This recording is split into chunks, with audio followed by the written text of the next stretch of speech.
alluded to the fact that oil shale or tar sands mining can be very destructive to the environment in a previous lecture, and so we'll discuss a little bit about what the different impacts are. So for one, it's very water intensive. You have to pump a lot of hot water through the shale or the tar sand in order to extract all the bitumen out of it, and that would normally be a problem because you don't want to contaminate a lot of water, and obviously they reuse it, but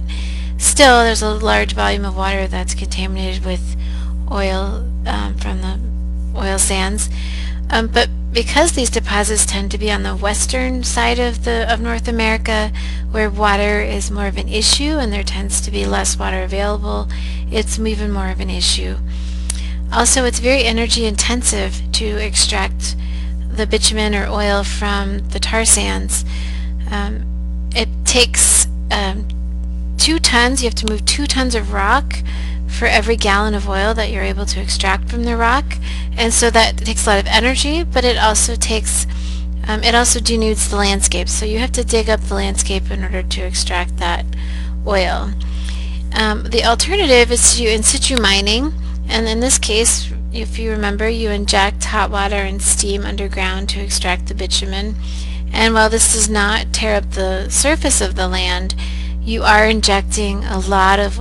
water under high pressure underground, and it's hard to contain that water into one area because it's getting injected at this high pressure and it's going to flow out in all directions. And so it's harder to maintain a good gradient of flow so that you're not losing some of that contaminated water into other parts of the aquifer. So these are the main issues with tar sands mining, but there are many smaller issues, and there are examples of native populations in Canada where they're finding downstream from these processes that the water has elevated levels of certain chemicals, and also some cancer clusters in the villages downstream.